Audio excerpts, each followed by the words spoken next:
What is up? Welcome to another hot, arid, dry day of mowing, where we will not end up mowing very much due to the fact that it's not raining, it's hotter than Africa, and the grass is just dormant, no growth at all. So we're going to ride from yard to yard and see what we might be able to mow, but odds are we're not going to get very many. Probably anywhere between 2 and 4 would be my guess.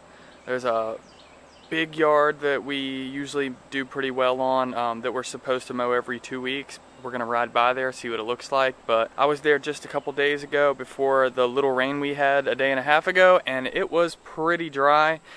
The grass looked just about dead. It was brown, so we'll see.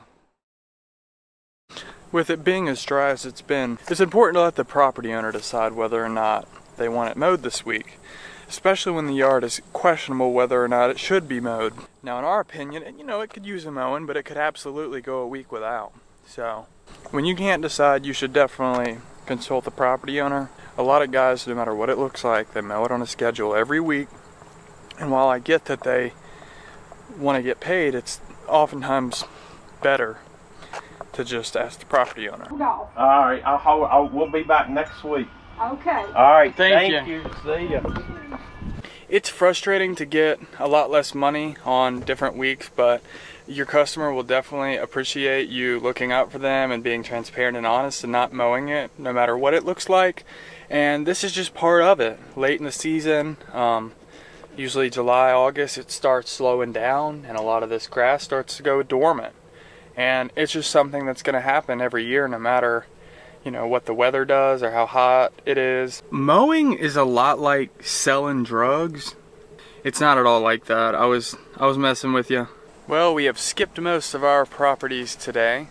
We will be mowing an apartment complex right now. It is looking kind of rough in certain areas. It seems that this area of the city is a little bit greener than others.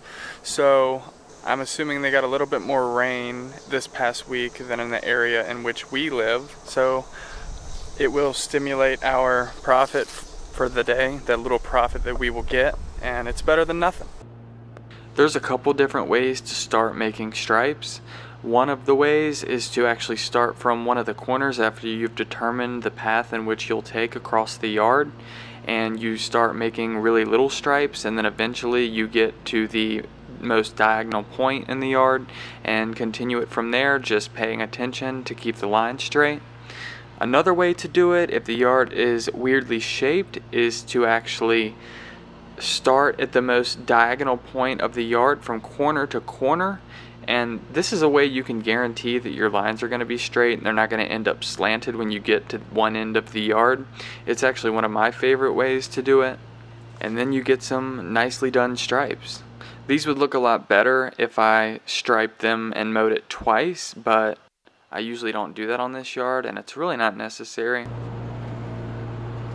If you're mowing around flower beds, you might automatically just want to swoop around it really fast, obviously blowing the grass the opposite direction if there's mulch or rocks or whatever. But one thing that you should try to avoid doing is just rolling directly around it so if the tree with bed or mulch or whatever is right here, you'll be tempted to go directly around it.